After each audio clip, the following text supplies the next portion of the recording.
lämpimästi tervetuloa Sukolin kielitaitopaneeliin. Tämähän alkaa olla jo jonkinlainen perinne meillä. Ja aivan mahtavaa nähdä tällainen arki-iltana tällä linjoilla näin paljon porukkaa. No ei se olekaan mikään ihme, niin meillähän on tässä hyvin mielenkiintoinen aihe. Eli tänään kielitaitopaneelin aiheena on, miten koulutuksellista tasa-arvoa voidaan kehittää kunnissa ja koulutuksen rakenteissa. Ja meillä tosiaan Sukolissa on tästä kasvava huoli, että suomalaisen kieltenopiskelun ja osaamisen tila yksipuolistuu mahdollisesti, kielitaito heikentyy ja kilpailukyky myös täten vähän on vaarassa.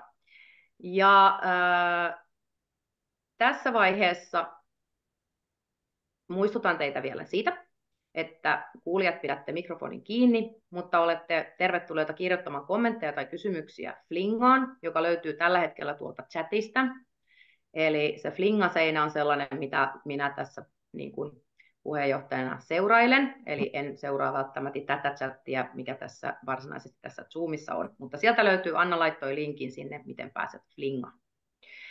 Ja tänään me ollaan saatu tähän paneeliin hyvin paljon mielenkiintoisia puhujia ympäri Suomen, ja tässä vaiheessa minun on kuitenkin valitettavasti kerrottava teille, että Marianne Liimatainen, opetus- ja kasvatusjohtaja tuolta Raahen kaupungilta, on valitettavasti sairastunut, ja hän on joutunut jäämään tästä pois. Mutta kaikki muut panelistit ovat paikalla. Ja tänään me aloitetaan sitten Taina Saarisen puheilla. Koulutuksen tutkimuslaitoksen johtaja ja tutkimusprofessori Jyväskylän yliopistosta. Taina, olepa hyvä. Joo, kiitoksia kaikille. Tosiaan mä tässä hetken aika arvoinen, näytänkö mä mitään kalvoja, kun Zoomissa ne on vähän ankeita, mutta mä ehkä sen verran näytän, että vähän niin kuin mihin tämä mun näkökulmani perustuu. Eikö se nyt niin ole 5 minuuttia maks? Ei sen enempää tässä vaiheessa. Hyvä. Niin pistänpä tämmöisen, jos onnistuu jakaminen tuolta, ja otan tommosen näytön tähän näkysälle. Nyt se on näköjään, ei ole esitysmoodissa, mutta ei anneta sen häiritä. Eli lähinnä se, että mun näkökulmani tähän koko kielikoulutuksen liittyy kielikoulutuspolitiikkaan, korkeakoulupolitiikkaan, kielipolitiikkaan. Eli mä tutkin kieltä yhteiskunnallisena ilmiönä ennemminkin kuin ihmisten puhumana ja puhumina kielinä. Et mulla on tämmöinen yhteiskunnallinen näkökulma. Mä olen tutkinut korkeakoulutuksen kansainvälistymistä, kieltä siinä, suomen kielipolitiikka, kielilainsäädäntöä. Kirjoitin 2020 kirjan uusnationalismista suomalaisessa korkeakoulutuksessa. Se on ilmiö, joka ei rajoitu pelkästään korkeakoulutukseen. Mä varmaan palataan siihenkin tematiikkaan vielä.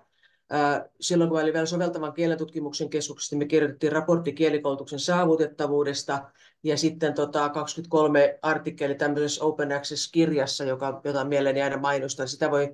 Sitä kehtaa mainostaa, kun mä en ole itse sitä toimittanut. Eli siinä on suomalaisten Pia Seppäsen, Jaakko Kaukonen, Sonja Kosusen lisäksi toimittajana Martin Trupp ja avoimesti saatavilla oleva suomalaista koulutusjärjestelmää koskeva kirja. Eli varmaan jos voisin pistää se vaikka tuonne Flingaan. Mutta nyt mä pistän tämän jakamisen pois. Hetkinen, mä en saakaan tätä jostain syystä. Loppuko se jako nyt tähän vai näkyykö se jako vielä? Näkyy jako vielä. Täytyy varmaan Mä klikkaan tuolta, se näyttää vain share, mutta ei enää olekaan vaihtoehdoksi, että stop sharing. Pystyykö joku, jolla on suuremmat valtuudet kuin minulla, niin tekemään sen? Mä pystyn vaan vaihtamaan tähän toisen Okei, joo, pahoittelut. Mä en tiedä, minkä takia mulle ei tule tänne nyt ollenkaan sitä lopeta. Mitä siellä nyt ylhäällä? näkyy tuolta, nyt se on napsautettu. Joo, se oli hetken aikaa pois näkyvistä. Eli tämä on niin se mun lähtökohtani ja oikeastaan sitten kielikoulutuksen saavutettavuudesta vielä sen verran, että mä haluaisin, että sitä ajateltaisiin ei pelkästään semmoisena, että onko kaikilla, keillä me halutaan se pääsy olevan, niin vaan pääsy siihen kielikoulutukseen, vaan ajateltaisiin myöskin sitä, että mitä tapahtuu sitten, kun ollaan siellä koulutuksessa ja myöskin sitten sen koulutuksen jälkeen.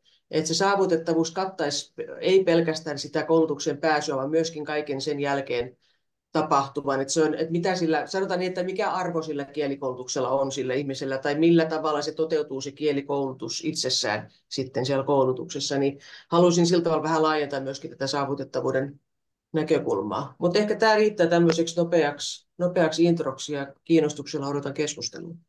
Kiitoksia. Kiitos Taina.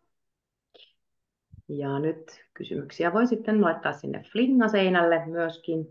Ja seuraavana meillä on vuorossa Raisa Harjuvaltti, yliopiston lehtori, Kokkolan yliopistokeskus Chydenius ja Jyväskylän yliopisto. Olepa hyvä, Kaisa.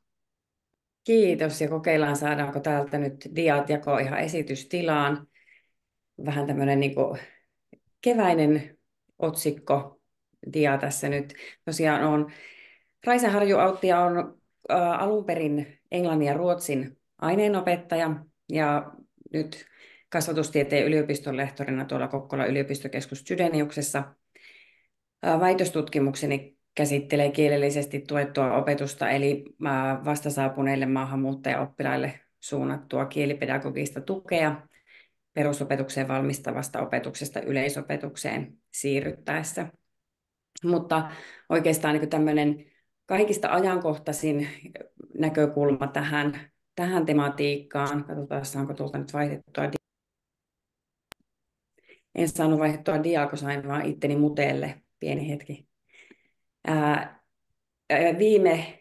Siis 29.4. Tässä on niin paljon pyhäpäiviä, että jotenkin menee ihan sekaisin, että milloinkas tuo nyt olikaan. Taisi olla viikko sitten.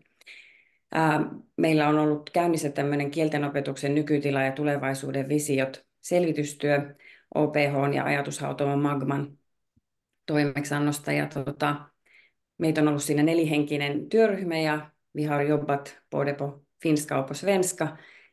Ja tavoitteena meillä oli saada koko työ julkiseksi jo nyt, mutta teknisistä syistä prosessi vähän viivästyi, mutta me esiteltiin tosiaan tämä, ehkä joku teistä on ollut linjoilla tai paikan päällä Helsingissä silloin 29.4.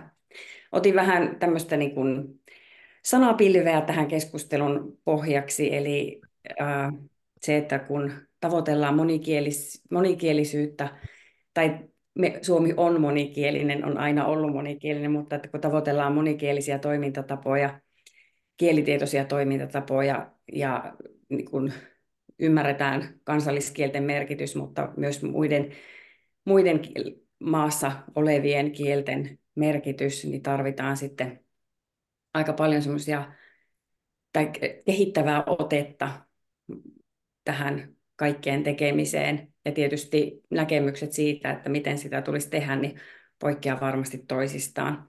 Se ihan lyhyesti nyt Taina piti niin tiiviin esityksen, että nyt en hirveästi uskalla jaaritella, mutta tässä kyselyssä, jonka pohjalta sitten tämä selvitys tehtiin, ensinnäkin pakko sanoa se, että ollaan hyödynnetty Suomessa tähän asti tehtyjä, todella siis niitä on tehty ansiokkaita selvityksiä ja tutkimuksia, joiden pohjalta me ollaan tätä omaa työtämme tehty, mutta kyselyvastauksia saatiin ihan kivasti perusopetuksen ja lukiokoulutuksen opettajilta ja rehtoreilta ja sitten myös korkeakouluissa kieliä opettavilta tuli vastauksia 167.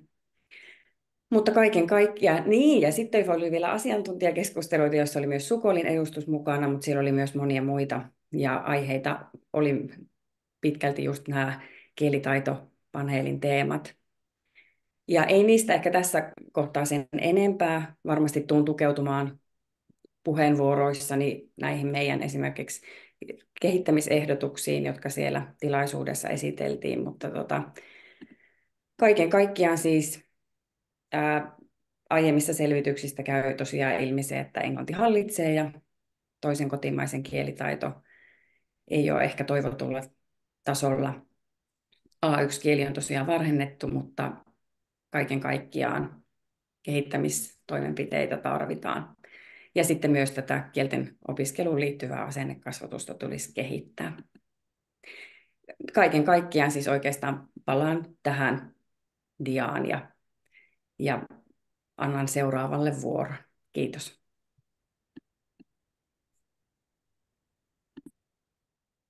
Kiitoksia. Täällä heti flingaseina jo alkaa tehdä tehtävänsä, eli koko aika tipahtelee lisää sinne.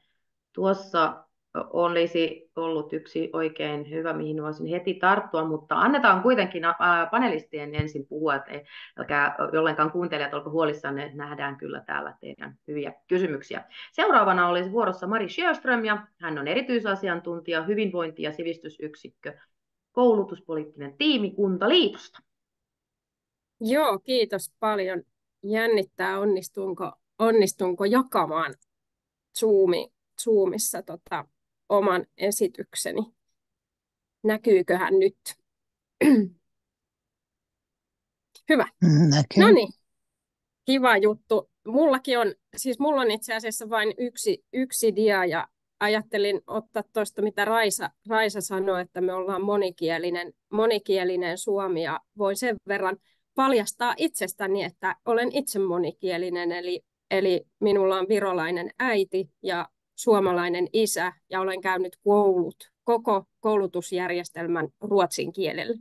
Eli aika monesta näkökulmasta tunnen ja tunnistan monia asioita kielen oppimisesta ja siitä kokemuksesta ja siitä innokkuudesta myös opiskella kieliä, millä on tosi iso merkitys. Tässä oli tosi hyviä jo alustuspuheenvuoroja, ja pidin todella paljon Tainan puheenvuorossa vaikka siitä, että puhuttiin, että mitä nähdään, kun puhutaan kielten opiskelun, opetuksen saatavuudesta ja saavutettavuudesta, tai kielikoulutuksen saatavuudesta ja saavutettavuudesta, ja sen mahdollisimman monipuolisesta tarkastelusta. Mun tulokulma nyt tähän alkuun on sellainen, että ajattelen, että on tärkeää, että katsotaan nyt vähän kohti tulevaa. Eli meillä on paljon tietoa siitä, että miten kielten opiskelu on vaikka perusopetuksessa vuosien saatossa kehittynyt, tai mikä se suunta on ollut, tai lukiokoulutuksessa ja näin edespäin. Mutta se, mihin kiinnittäisiin huomiota, että mitä tässä seuraavien vuosien sisällä tulee tapahtumaan, täällä meidän koulutuspalveluissa on nämä väestönmuutoksen vaikutukset. Eli kun mietitään, että mihin suuntaan peruskoulu kehittyy, niin meillä syntyvyys on nyt hyvin alhaista Suomessa, ja se tarkoittaa, että 2030 näyttää siltä, että meillä on 80 000 lasta vähemmän peruskouluissa. Ja siitähän tulee monenlaista näkökulmaa. Ja samanaikaisesti, kun puhuttiin monikielisyydestä, niin meillä vieraskielisten lasten osuudet perusopetuksessa kasvaa. Eli meidän perusopetuksenkin oppilaiden tavallaan lähtökohdissa on näkymässä isoja muutoksia.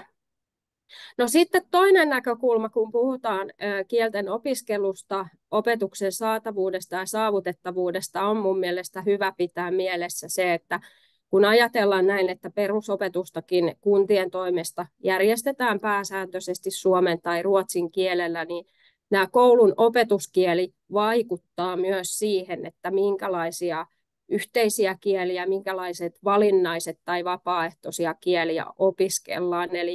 Eli tuolla mainittiin A1-kieli, se on tyypillisesti ruotsinkielisissä kouluissa se toinen kotimainen kieli, eli ei englannin kieli, ja A1 taas suomenkielisessä opetuksessa. Eli tämä kieliohjelma näissä eri koulutuksissa on erilainen. Sitten nähdään se, että kunnillahan on vaihtoehtoja ja mahdollisuuksia tuntijaon, ja sitä enenevässä määrin, jos tarjotaan enemmän kuin vähimmäistuntimäärät, niin tehdään erilaisia ratkaisuja, mutta ne on aika monimutkaisia niin kuin tsekata, että minkälaista kielitarjontaa me pystytään tai halutaan tai voidaan tai oppilaat on kiinnostuneita saamaan. Eli monenlaisia tämmöisiä kieleen ja kulttuuriin liittyviä erityiskysymyksiä täällä meidän koulutusjärjestelmässä on. No, minua kiinnostaisi teidän kanssa keskustella myös siitä, että mitä me tarkoitetaan sillä, kun me vaikka ollaan huolissaan, että meidän kielivaranto yhteiskunnassa kapeutuu, koska kuten tässä puhuttiin, niin meidän yhteiskunta on varsin monikielistä, mutta haasteita ehkä tässä meidän koulutusjärjestelmässä on se, että kielten opiskelun saatavuudessa erilaisuutta ja sitten se motivaatio panostaa siihen kielten opetukseen, oppilaiden sitoutua siihen kielten opetukseen, niin varmaan tuo semmoisia omia näkökulmia. Ja kuitenkin niillä sitäkin nähdään, että siellä perusopetuksessa tehdyillä valinnoilla on heijastinvaikutuksia toiselle asteelle. Ajatusleikki, minkä haluaisin nostaa esille tai pohdittavaksi on, että kun puhutaan kielten opiskelun saatavuudesta ja saavutettavuudesta, niin olisi tosi mielenkiintoista kuulla myös, että millä eri keinoilla siihen voitaisiin vaikuttaa. Eli pystytäänkö me pedagogisia toimintamalleja kehittämään tai ratkaisuja, jolla se kielten opiskelu tai valinnaisuus olisi saavutettavampaa. Mun on pakko kertoa siitä, että mä olin pari viikkoa sitten tuolla Uumajassa, Västerbottenin alueella Ruotsissa, jossa etäyhteyksiä hyödyntävällä opetuksella pieniinkin kouluun pystyttiin tarjoamaan kielten opiskelua 40 eri kielellä. Ja se oli aika huikeaa nähdä, ja siellä taustalla on ollut vahva tahtotila ja tutkimus. Eli tällaisia niin kuin pohdintoja, että mitä voidaan tehdä sen lisäksi, että puhutaan A1, A2, B1, B2-kielistä.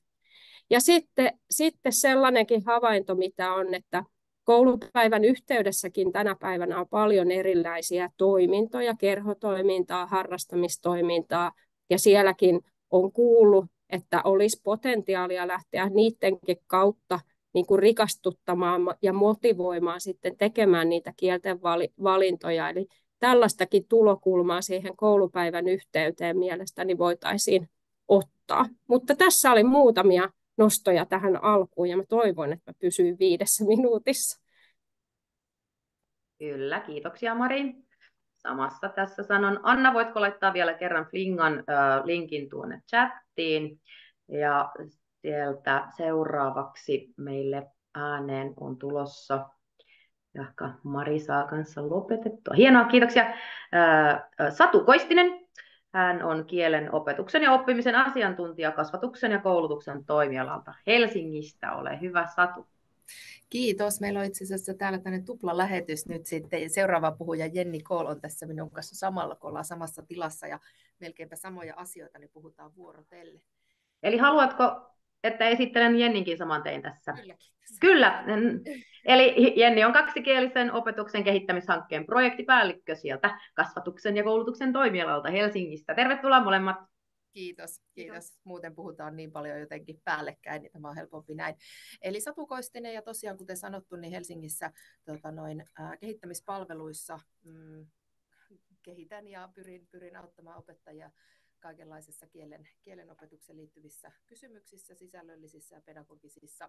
Mun oma tausta on se, että mä oon ruotsin ja ranskan aineenopettaja, ja sitten mä oon toiminut 10 vuotta kaksikielisessä suomi-ranska-opetuksessa ennen tänne hallinnon kehittämistehtäviin siirtymistä.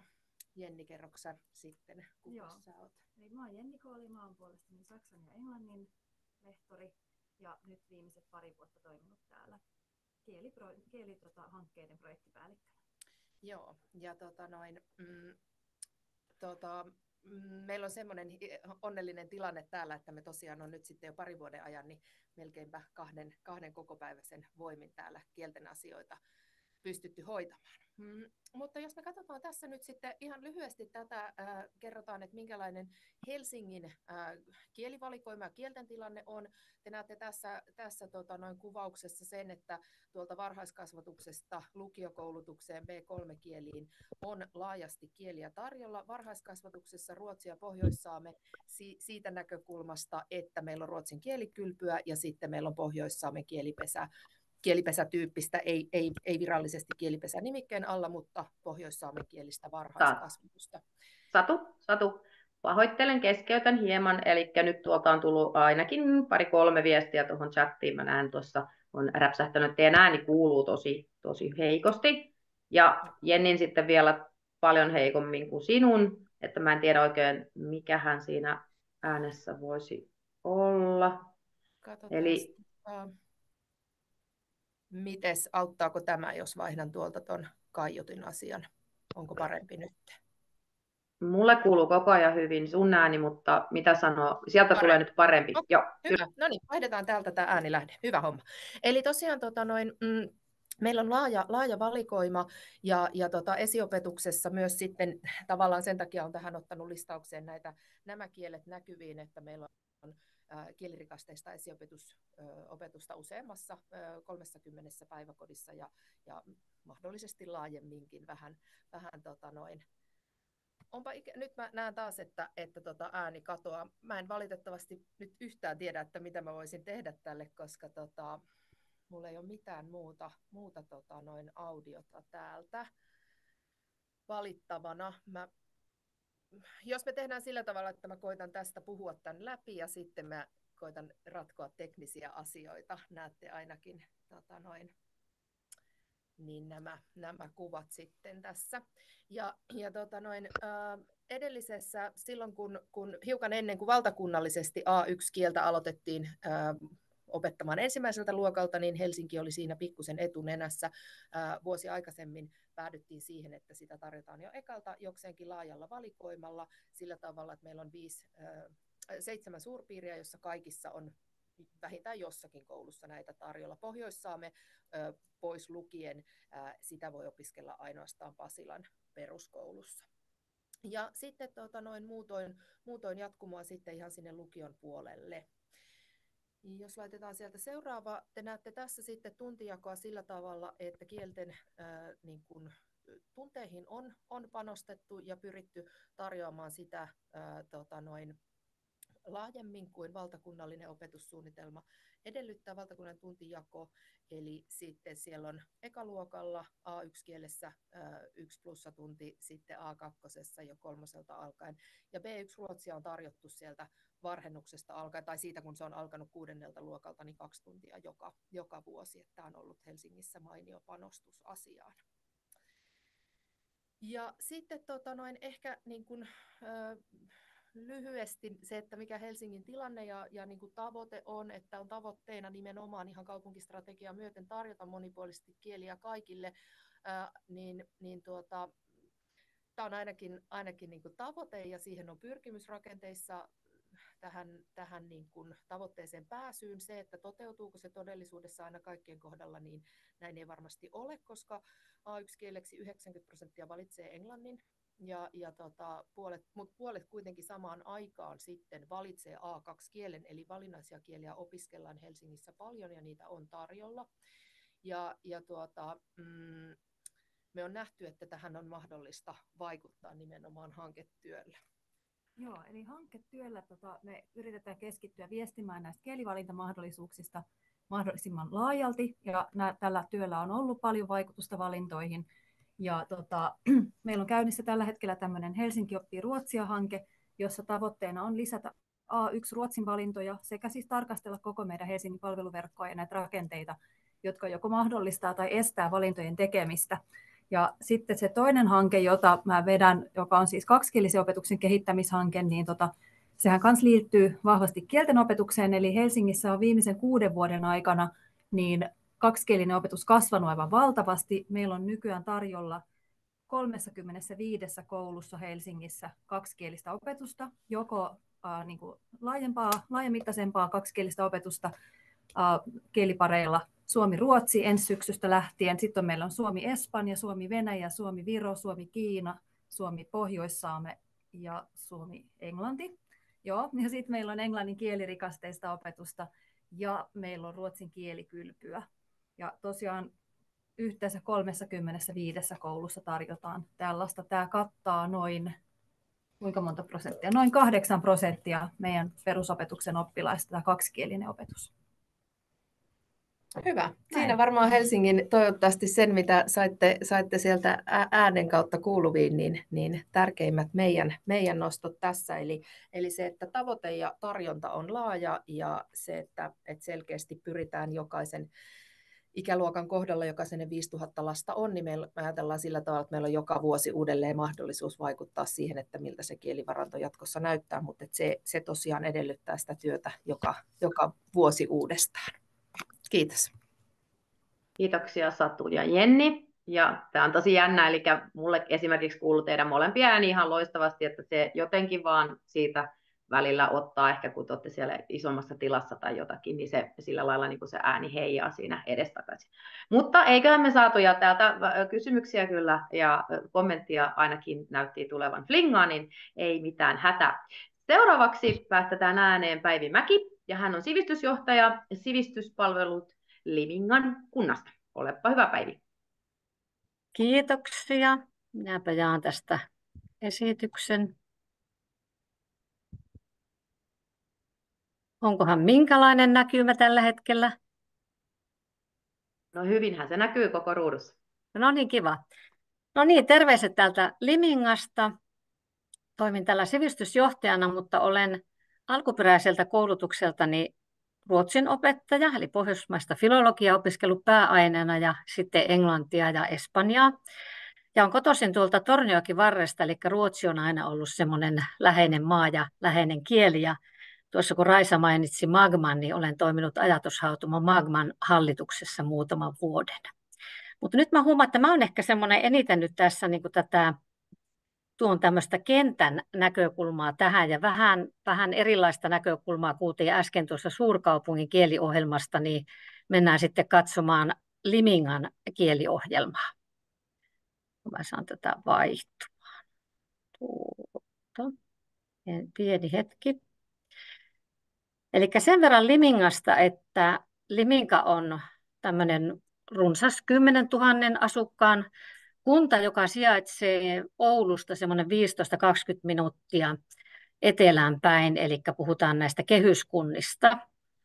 Mutta me ollaan siinä mielessä vähän poikkeuksellinen, että meidän tästä runsaasta 10 000 asukkaasta niin noin 40% on alle 19-vuotiaita.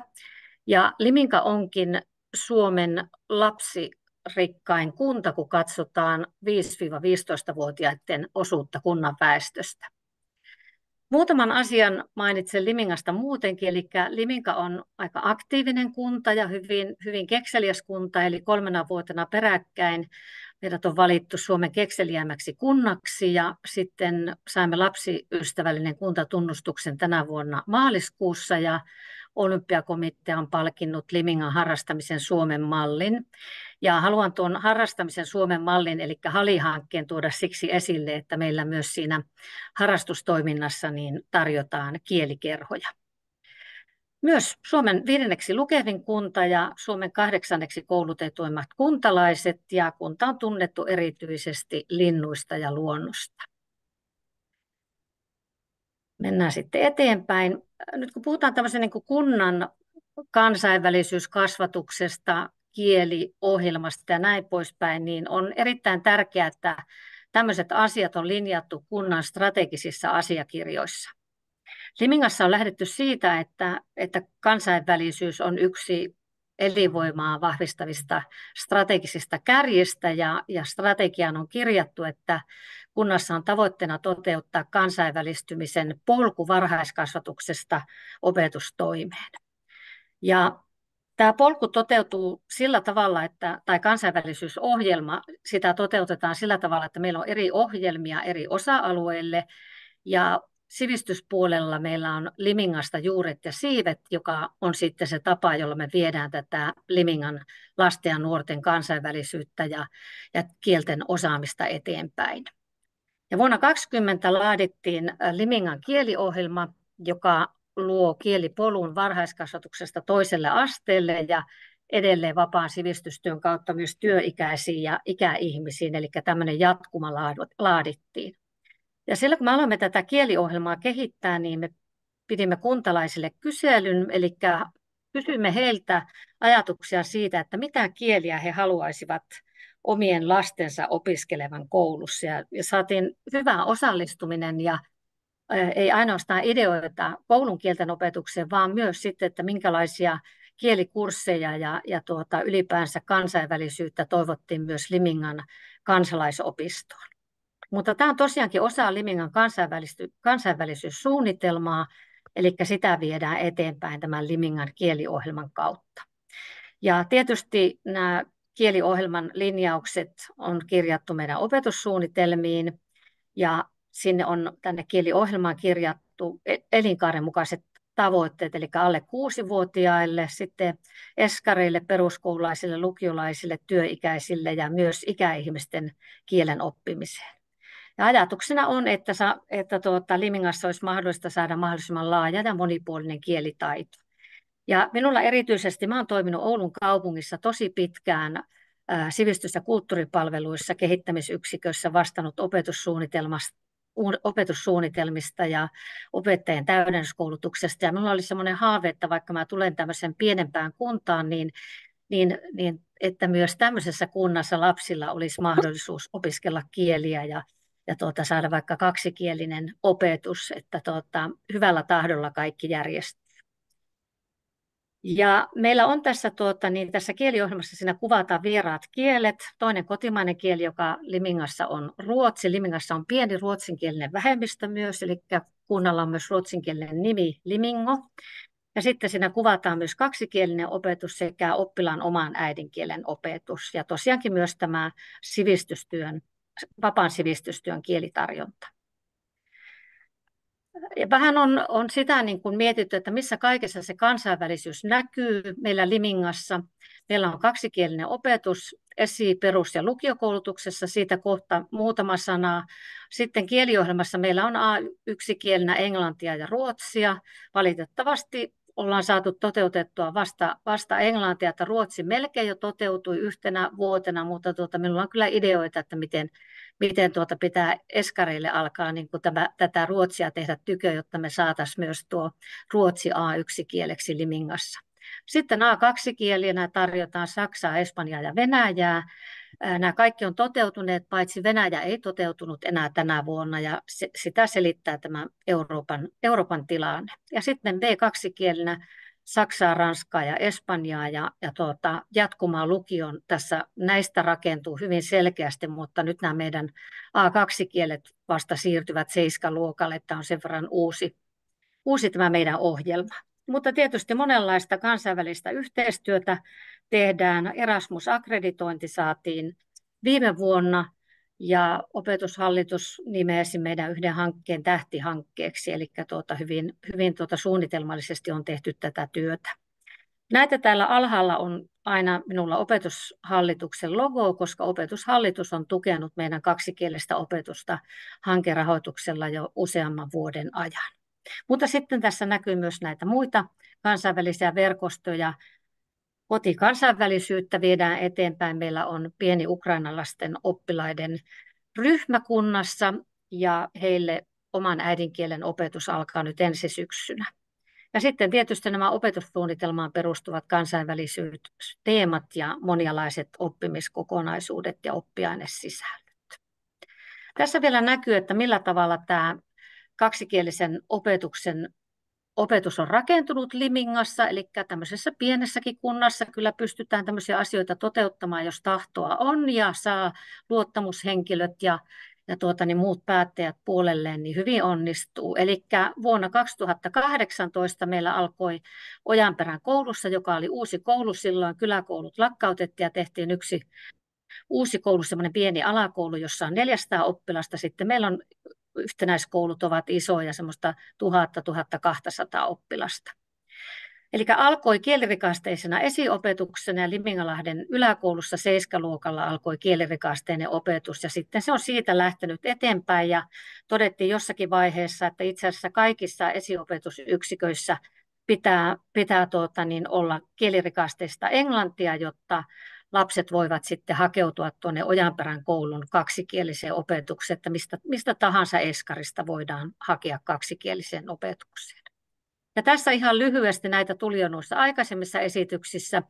Eli meillä on eskareissa ja Limingalahden yläkoulussa ja lukiossa on kielirikasteinen englannin opetus, eli noin 25% opetuksesta on englanniksi.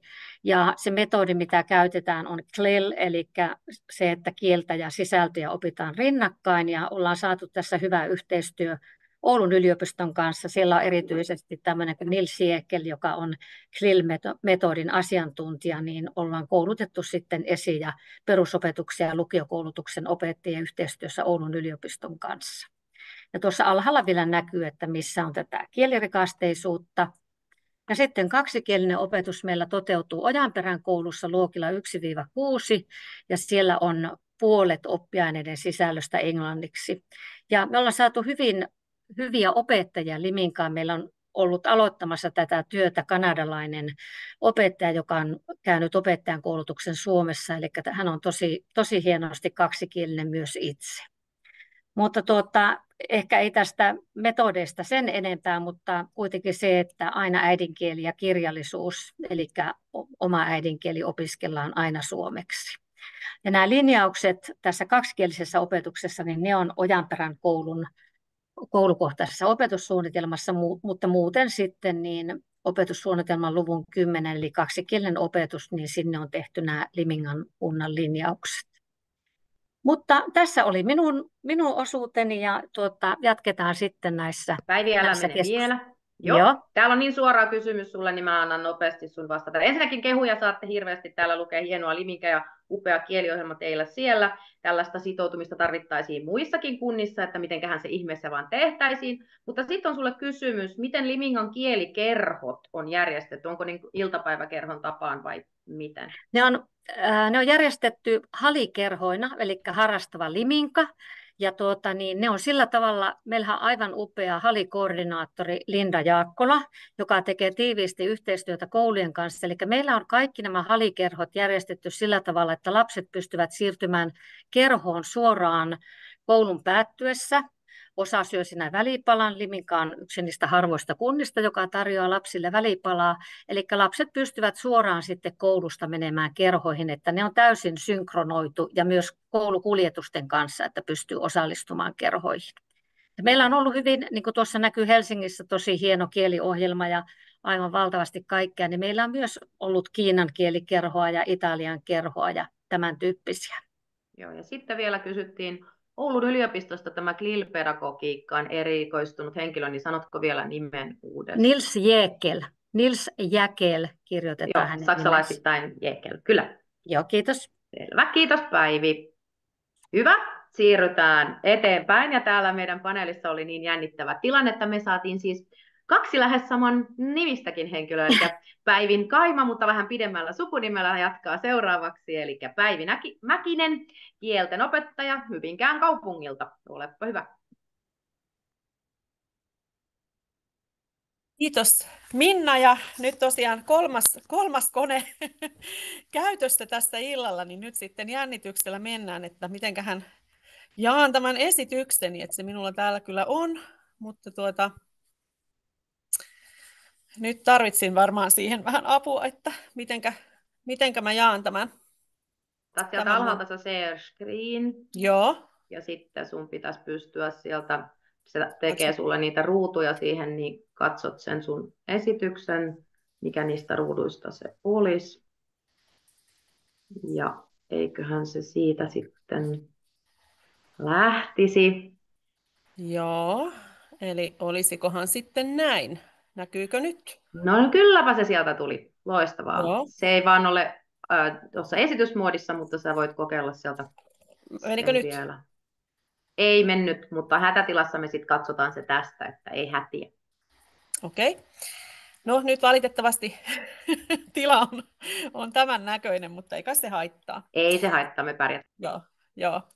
No tosiaan tervehdys täältä Hyvinkäältä. Nyt siinä oli Helsinkiä alla ja Liminkaa sitten sen jälkeen, niin Hyvinkää nyt sitten sijoittuneen sinne välimaastoon, eli tällainen alle 50 000 asukkaan kaupunki Etelä-Suomessa pääradan varrella, että itsekin olen niin sanottu junan tuoma, että en ole täältä syntyisin kotoisin, mutta olen täällä pitkään ollut jo töissä ja olen tosiaan 2 alakoulun saksan opettaja ollut tässä viimeiset vuodet, että alkuvuosina opetin myös englantia. No, kun puhutaan näistä kielivalinnoista, varsinkin alakoulussa, niin Päivi, anteeksi, mä keskeytän sut vielä, joo. Mutta ootko vaihtanut tuota diaa? Sitä me ei nähdä muuta kuin vaan se sun otsikko. Eikö näy kuin se eka? Okei. Ei, meppä painaa nyt sinne vasempaan reunaan, jos sä painat sen, missä on se Suomi siinä, niin kokeillaan mitä tapahtuu. liikkuuko siellä mikään? Ei liiku mikään. Mahtavaa. Päivi, Just alkoi liikkua. ota sieltä stop screen ja sitten kun sä jaat uudestaan, niin valitse desktop, niin sitten se näyttää aina sen, mitä sä näytät. Eli sitten jos sulla on siellä jotain arkaluonteista, niin sulje se ensin, mutta silloin jos sä valitset sieltä sen share desktop, niin silloin sä ainakin saat vaiheltua niitä. Joo, mulla ei nyt näy täällä. Ei ole sellaista. Mulla ei ole sellaista. Mulla on täällä olisi kielitaitopaneeli tai ladatut tiedostot tai tämä PowerPointti. Okay. Mihinkä mä voin Jos sä menet mennä. siihen PowerPointtiin uudestaan, ja sit me katsotaan sitä silleen, kun sä jaat sen. Ja siellä näkyy semmoinen kuin entire screen. Senko jaat? Entire screen. Jaha. Mutta jos sä menet nyt sinne vaikka siihen, missä oli se Suomen kartta, menet sieltä, noin, niin nyt me nähdään se, joo. Niin menet sillä aina alaspäin sitten, kun sä haluat vaihtaa dian, niin seuraavaksi menet tuohon, missä näkyy noin liput, niin menet vaan siihen. Eli mä painan täältä sitten. Joo, pakko tehdä näin nyt. Yes, selvä. hyvä. Ja näin, joo. Niin, mitenkä tämä on sitten mahdollista, että meillä on niitä kielivalintoja niin paljon, ja mitenkä se on niin laaja se kielivalikoima, varsinkin kun ollaan kuitenkin tällainen aika pienehkö kaupunki, alle 1/5 Tampereen asukasluvusta, ja meillä ei ole ketään kielikoordinaattoria täällä kunnassa ollenkaan. No silloin alun perin, kun peruskoulu on tullut Hyvinkäälle, niin täällä on heti päätetty tarjota ensimmäisenä A-kielenä saksaa. Ja sitten aika pian sen jälkeen on laajennettu sitä ohjelmaa, ja nykyisin kieli valitaan sitten 5 eri vaihtoehdosta. Ja A2-kielenä meillä on pelkästään englantia, tähän on vain yksi poikkeus. Ja meillä on kaupungin kieliohjelmassa määritelty tarkasti, että missä koulussa voi mitäkin kieltä opiskella. Kaikkia kieliä ei ole tarjolla jokaisessa koulussa, mutta jokainen voi silti valita minkä tahansa kielen, eli sillä ei ole mitään väliä, että missä asut täällä, kunhan asut täällä Hyvinkään sisällä. Ja se kielivalinta vaikuttaa kyllä myöskin sitten siihen tulevaan koulupaikkaan, eli määrittelee sen, mikä koulupaikka osoitetaan. Mutta sitten kieliohjelmassa taataan myöskin se, että se pitkä kieli jatkuu ihan sinne lukioon saakka. Ja meillä on yhteensä 14 alakoulua täällä kaupungissa, joista 3 on kyläkouluja ja 1 on ruotsinkielinen koulu. Ja noissa kyläkouluissa niin siellä ensimmäinen kieli on englanti, mutta jos haluaa valita jotain muuta kuin englantia, niin se on mahdollista. Silloin vain sitten siirtyy keskusta-alueen koulun oppilaaksi. Ja keskusta-alueella meillä on sitten sellainen tilanne, että jokaisessa kaupunkialueen suomenkielisessä koulussa on tarjolla 2 tai 3 A1-kieltä. Missään koulussa ei ole tarjolla kaikkia kieliä. Ja sitten kun sen kielen on valinnut, niin kielet jatkuvat sillä tavalla, että yläkoulupaikka määräytyy myöskin ensisijaisesti sen kielivalinnan perusteella. Eli periaatteessa tietää ekaluokalle mennessään, että mikä on sitten se oma yläkoulu. Jos on valinnut A1 ranskan tai ruotsin tai saksan tai venäjän, että sitten jos on valinnut englannin, niin se ei ole ihan näin selvää aina. No nyt sitten tämä kielten tämmöinen niin kuin markkinointi, niin mitä aikaisemmin pystyttiin tekemään siellä tokaluokan aikana, kun kielivalinnat tehtiin silloin, oli helppo pitää erilaisia kielikerhoja ja vanhempainiltoja jokaisen omalla koululla, että itsekin pidin monta vuotta saksan kerhoja tokaluokkalaisille ennen niitä kielivalintoja. No nyt meillä tehdään se kielivalinta jo sitten eskarivuonna, ja tätä systeemiä on täytynyt hiukan muuttaa. Ja tällä hetkellä Hyvinkäällä on jopa 21 eri esiopetuspistettä, ja osassa niistä pisteistä voi olla sitten useampia esikouluryhmiä, joten ei mitenkään pystytä ajattelemaan, että me käytäisiin siellä kielten opettajat jokaisessa illassa paikan päällä. niin me ollaankin nyt sitten yhdistetty omat voimamme ja järjestetään yhteisiä kieli-infoiltoja koko kaupungissa. Ja illan aikana lapset osallistuvat kielipajoihin ja vanhemmille on sitten ihan oma ohjelmansa. Ja näiden kieli-infoiltojen lisäksi meillä on kielisuihkutusta, mikä tarkoittaa sitä, että menemme käytännössä sinne paikan päälle eskariryhmiin ja sitten siellä leikitään ja lauletaan sillä kielellä, mitä ollaan suihkuttamassa. Mitähän mä nyt teen? Nyt mä lähdin liikuttelemaan vähän reippaa näköjään. No me ollaan vähän kuitenkin sitten jaettu, että kuka menee mihinkäkin eskariin, kun niitä eskareita on niin paljon, ja meitä suihkuttajaopettajia ei ole kuitenkaan ihan hirveästi, niin me ollaan vähän niitä jaettu, niitä ryhmiä, ja itse käyn joka syksy noin 15 ryhmässä. Ja niin kuin näistä monista kuvista näkyy, niin ne on ulkona otettu, ja itse tykkään pitää niitä tuokioita ulkona, mutta niitä kukakin pitää sitten missä tahtoo. No, näiden kielisuihkutusten lisäksi niin mä olen itse tehnyt aika paljon yhteistyötä meidän kirjaston kanssa ja olen pitänyt siellä jonkun verran satutunteja saksan kielellä. Ja viime syksynä järjestettiin sitten kirjastonhoitajan kanssa ihan eskareille kohdistettu tapahtuma Euroopan kielten päivänä ja kutsuimme sinne kaikki eskarit ja saimme paikalle noin 170 kuulijaa.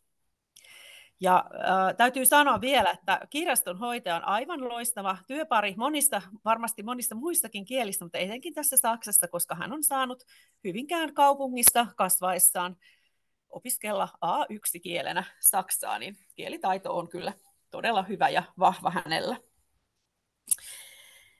Ja sitten vielä sen verran näistä lukumääristä, niin tällä hetkellä meidän ekaluokkalaisista reilu 1/4 opiskelee joko saksaa tai ranskaa ensimmäisenä kielenään. Ja olen ymmärtänyt, että nämä prosentit ovat nyt tällä hetkellä sattumoisin samat suurin piirtein kuin Tampereella. Ja meillä on vielä niin, että niillä kouluilla, joille niitä kieliryhmiä on muodostunut, niin on nyt vähän yli puolet oppilaista, niiden koulujen oppilaista, jotka ovat valinneet sitten muuta kuin englantia ensimmäiseksi kieleksi. Ja niitä muita kuin englannin ryhmiä näyttäisi muodostuvan etenkin niille kouluille, joiden opettajat on ollut aktiivisesti mukana tässä kielisuihkutuksessa. Ja ainakin näiden meidän kokemusten perusteella niin voin lämpimästi suositella sitä, että siellä taisi olla Limingassakin, että millä saataisiin sitä ruotsia sinne liikenteeseen, niin kyllä se kielisuihkuttaminen näyttää olevan aika tehokas keino. Näin tosiaan meillä Hyvinkäällä tämä peruskoulun ja alakoulujen osuus, että kiitos tästä ajasta. Kiitos Päivi. Sulle tulee heti tässä yksi nopea kysymys tuolta toiselta panelistilta, että kuinka paljon eskareiden vanhemmat osallistuvat tähän vanhempailtoihin, että onko ne aktiivisia tulemaan sinne?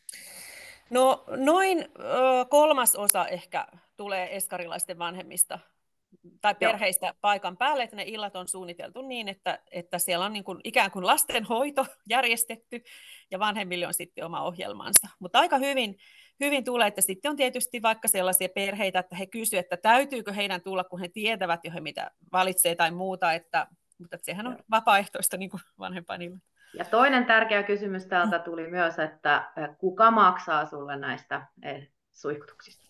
Joo, no mulla on ollut sellainen tilanne tässä useamman vuoden, että olemme saaneet Goethe-instituutin avustusta ja siitä on katettu sitten näitä Saksan suihkutuksia aika paljon, mutta viime vuonna en sitä saanut, niin sitten kaupunki maksoi ikään kuin kerhokorvauksena näitä meille, että kaikki saavat siitä sitten jonkun ainakin pienen korvauksen. Ilmaiseksi ei tarvitse kuitenkaan ihan tehdä. Yes. No niin, täällä on paljon tullut kommentteja tuonne Flingaan ja isoja asioita, niin mennään vielä eteenpäin, että viimeinenkin panelisti saa puhua. Siellä on meillä Leena Pulli, kielten lehtori, sekä myös meidän Sukolin hallituksen jäsen, ja tulee mistäpä muualtakaan kuin Tampereelta. Jep, täällä sanotaan, että vähän viimeisempänä, mutta ei ehkä kuitenkaan vähäisimpänä. Ja mä aloitan kanssa tämän mun häsläämisen tällä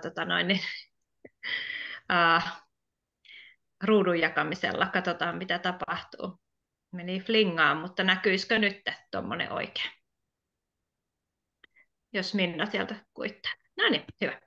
Jep, eli mä tulin tuomaan tosiaan Tampereen terveisiä kielitaitopaneeliin, eli mä oon siis kieltenopettaja Yhtenäiskoulussa Tampereella ollut jo 15 vuotta töissä ja opetan enkkua ja ruotsia, ja sitten on tullut noita kielten kehittäjäopettajahommia, tutor-hommia jonkin verran tehtyä, niin sitä kautta sitten tässä, ja tosiaan niin Sukolin hallituksen jäsenenä, mutta mä nappasin täältä pienen lainauksen Tampereen strategiasta, kun Tamperehan aina haluaa olla tämmöinen edelläkävijä, niin meillä Tampereella on tämä strategia on sitten ihan kirjattu näistä kielivalinnoista toiveita, mutta en ajatellut teille sen tarkemmin siitä lukea, mutta yksi asia, minkä mä sieltä niin kuin poimin sieltä strategiasta on se, että kielitaito nähdään tulevaisuustaitona, ja siksi kaikenlainen monikielisyys ja kotikansainvälisyys ja kansainvälisyys yleensäkin, niin Tampereella nähdään tosi isona etuna ja tärkeänä asiana tulevaisuustaitona. Ja vielä tämän päivän Aamulehdessä poimin tuollaisen, kun keskusteltiin Aamulehdessä tai oli juttua tuosta Tampereen strategiasta, niin poimin sieltä sen, että todellakin Tampere haluaa olla edelläkävijä, ja tällä hetkellä varmaan isoista kaupungeista onkin ehkä näistä kielivalinnoista, voi melkein vetää kotiin päin. Varsinkin kun itse tosiaan en asu Tampereella, vaan asun naapurikunnassa, jossa on kieliasiat vähän eri tavalla. Mutta hei, mä tajusin, kun katselin tässä muita esityksiä, että oli ihania esityksiä kaikista, että kuinka paljon ja mitä kieltä ja kuinka monta oppituntia niin milläkin, niin mä oon vähän eri lailla rakentanut, mutta olisinhan mä toki voinut ne, mutta ne on kaikki löydettävissä Tampereen sivulta, jos tätä kiinnostaa, että mitä kieliä ja mistä kouluissa. Mutta lähinnä lähten siitä, että miten me on saatu tasa-arvoistettua sitä niin kuin kielikasvatusta sinne, että se olisi tasa-arvoista riippumatta siitä, missä koulussa tai missä päin kaupunkia se lapsi asuu. Niin isona juttunahan on tosiaan se, että meillä on ollut näitä kielisuihkuja jo vallan pitkään tuolla varhaiskasvatuksessa. Ja siinä on yliopiston kanssa yhteistyössä Raitankin kanssa tehty näitä kielisuihkutuskursseja, niin opiskelijat käy kielisuihkutuskurssi yliopistolla ja sitten pääsevät sinne päiväkotiryhmiin kielisuihkuttamaan niillä eri kielillä. Sitten se, mikä on tällä hetkellä tosi iso osa myös meidän kieltenopettajien, ihan peruskoulun kieltenopettajien hommaa, on se esiopetuksen kikatus, eli kielikasvatus. Eli Tampereella on ihan kiveen kirjoitettuna, että jokainen esiopetusikäinen lapsi saa 1 tunnin viikossa kielikasvatusta koulupolun A-kielillä. Ja aina tästä opetuksesta vastaa kieltenopettajat. Eli mäkin, kun mä olen Yhtenäiskoulun kieltenopettaja meidän koulun yhteydessä, vaikka onkin varhaiskasvatuksen puolella, mutta on siis esiopetusryhmä, 1 tai 2 riippuen vuodesta, niin käyn siellä noin 1/4 vuodesta kikattamassa kerran viikossa niitä lapsia. Ja sitten meillä eri kieltenopettajat käy siellä sen vuoden ajan. Eli jokainen eskarilainen saa sen eskarivuoden aikana tutustua niihin kieliin, mitä sillä koulupolulla on mahdollista valita. Ja siis tosiaan Tamperehan tarjoaa niitä kieliä. Mä en tiedä, mitä mulla on tapahtunut. Mulla on dioista lähtenyt puolet pois. Ei ole. Anteeksi, mä häslään kanssa. Tamperehan tarjoaa 7 A1-kieltä ja A2-kieltä. Jokaisessa koulussa ei ole kaikkia kieliä, mutta tosiaan tuossa vuosi sitten lisättiin niitä näin, että todettiin, että kaikilla kaupungin koulupalloilla on englannin kielen lisäksi tarjolla vähintään 2 muuta A1-kieltä, ja ne toimii niin sanottuna semmoisina pareina, eli samalla koulupolulla voi olla toisessa koulussa A1-kielenä vaikka ranskaa, ja sitä saman koulupolun toisessa koulussa sitten sitä on A2-kielenä, joka tosiaan tarkoittaa, että sitten mahdollisesti niitä myöhemmin voidaan niitä A1- ja A2-ryhmiä yhdistää. Ja tosiaan pienillä koulupoluilla, niin kuin esimerkiksi mun koulu on pienellä koulupolulla, niin tarkoittaa, että ryhmät ei välttämättä ole niin suuria, mutta se on mahdollista esimerkiksi yläluokilla sitten jo yhdistää niitä. Ja mikä se mahdollistaa on muun muassa se, että A2-kieltä tarjotaan 3. luokasta saakka, ja sitten sinne on tehty se lisäys, eli 3. luokasta saakka 2 tuntia viikossa. myös sitä A2-kieltä, eli he pääsevät kyllä sinne A1 vastaavaan tasoon kutosluokkaan loppuun mennessä.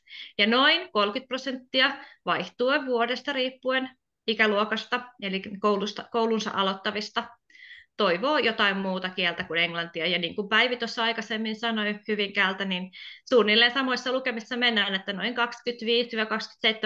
25-27% Tampereelta ekaluokkalaisista opiskelee jotain muuta A1-kieltä kuin englantia. Eli ollaan tosi hyvin onnistuttu mielestäni siitä, että siinä määrin oma kehu haisee vähän sen tästä. Mutta miten me ollaan sitten onnistuttu?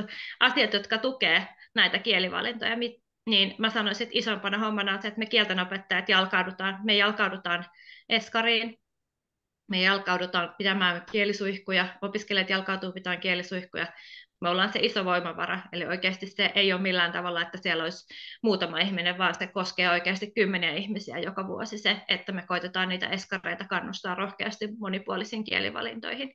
Lisäksi meillä on tämä kielten kehittäjäopettajamalli, joka mahdollistaa sen, että jokaisesta esiopetusryhmästä voidaan pitää niin sanottu eskari-info, jolloin kieltenopettajia on vastaamatta huoltajien kysymyksiin ennalta ilmoitettuna iltapäivänä on vastaamassa huoltajien kysymyksiin liittyen kielivalintoihin. Ja sitten meillä on keskitetyt kielivalintaillat, eli niin sanotut kielivalintamessut, joita on ympäri kaupunkia, ja kieltenopettajat, kehittäjäopettajat lähinnä, mutta myös muut kieltenopettajat järjestää. Eli siellä on sellaista toimintarataa eri kielissä, erilaisia toimintapisteitä, ja huoltaja kulkee lapsen mukana, eli se on semmoinen tavallaan koko perheen yhteinen tapahtuma. Että jos mä nyt sanon, että yhteen iltaan osallistuu noin 200 henkilöä, niin ei varmaan mene ihan pieleen. Voi olla vähemmän, voi olla enemmän, riippuen vähän sattuuko siinä iltana olemaan vaikka Ilves-Tappara-peli tai jotain muuta, mutta nuo kielivalintaillat on ollut kyllä todella suosittuja ja jonot on välillä ollut ulos saakka pitkät, että kun perheet jonottaa sinne kielimessuille. Sitten lisäksi koulukohtaisesti pidetään kielivalintailtoja, jossa kieltenopettajat yhdessä rehtorin kanssa kertoo oman koulun kielivalintamahdollisuuksista. Sitten hyvät kokemukset, Puskaradio, eli mun lapsi opiskeli tätä. Kannattaa sunkin lapsen valita tätä. Kyllä sanon, että täällä on aika iso merkitys. Tämä myös valitettavasti toimii välillä väärään suuntaan. Se toimii myös siihen suuntaan, että ei ole koskaan tullut Saksan ryhmään, niin ei me nyt sitä valita sitten tänäkään vuonna. Niin mehän yritetään korostaa me kieltenopettajat, että koskaanhan se ei tule, jos sitä koskaan ei valitse. Eli aina rohkaistaan siihen, että jos yhtään kiinnostaa, niin kannattaa valita, eikä antaa vaikuttaa sen, että miten aiemmin on ollut. Asiat voi kyllä muuttua. Asiat, mitkä myös vaikuttaa tosi paljon kielivalinta-asioihin, on semmoinen laatutakuu, että meillä siis Tampereellahan kaikesta kielenopetuksesta, sekä esiopetuksen että perusopetuksen kielenopetuksesta vastaa aina kieltenopettaja tai kaksoiskelpoinen luokanopettaja. Eli alakoulussakin todellakin meillä on aina kielenopettaja siellä. Ja sitten myös on semmoinen toinen laatutakuu, että A2-enkuryhmä perustetaan pienemmällä oppilasmäärällä kuin mitä normaalisti vaaditaan siihen A2-ryhmän perustamiseen. Kaksikielisen opetuksenkin lisäksi, että meillähän on tosiaan saksan ja ranskankielistä opetusta plus yksityiskoulussa ruotsinkielistä. Eli on näistäkin olemassa ja tosiaan opetushallinnon tuella myös niitä kaksikielisiä hankkeita pidetään yllä. Ja sitten isoimpana juttuna hallinnon tuki. Jos meillä perusopetuksen hallinto ei olisi kielivalintojen takana, niin he eivät joka vuosi maksaisi näistä kikatuksista, jotka järjestetään kuitenkin varhaiskasvatuksessa, eli siellä eskarissa. Mä laitoin vielä nopeasti kieliryhmien perustamisesta, eli A2-kieli perustetaan, kun on 16 oppilasta, paitsi se A2-enkku perustetaan pienemmällä oppilasmäärällä, eli heille taataan, että he saa A2-englannin, jos he haluaa. A1-kieli perustetaan, jos on 12. Joskus puhutaan esimerkiksi mun koulussa pohjoisen alennuksesta, eli koska me ollaan niin kaukana kaikista muista kouluista ja lapsen ei ole välttämättä mahdollista lähteä kielitunnille toiseen kouluun ihan fyysisen matkan takia, niin saadaan joskus alennusta ja saadaan perustaa noita ryhmiä myös pienemmällä oppilasmäärällä, mutta vaihtelevasti niistä joustetaan. Mä en nyt valitettavasti Minna katsonut aikaa, mutta olisiko se siinä 5 minuuttia? Aika sutjakkaasti pistelit menemään. Kiitoksia Leena. Nyt on kuultu kaikkien panelistien aloituspuheenvuorot ja meillä on aika vähän aikaa, mutta ei se mitään. Mä otan täältä esille muutaman sellaisen, mikä kohdistuu suoraan niin kuin mun mielestä yhteen panelistiin. Tosi nopea. Mari, mistä tietoa tästä Uumajan mallista voisi saada, että siellä oli tämä 49 kieltä ja joku on halunnut tietää sen? Joo, kiitos. Mä laitoin, Yle on tehnyt uutisjutun, kun me käytiin siellä, mutta itse asiassa mä muistin sellaisen, että on semmoinen haastatteluvideo kanssa, missä on kerrottu enemmän, että miten kaikki on lähtenyt muutama vuosi sitten liikkeelle siellä.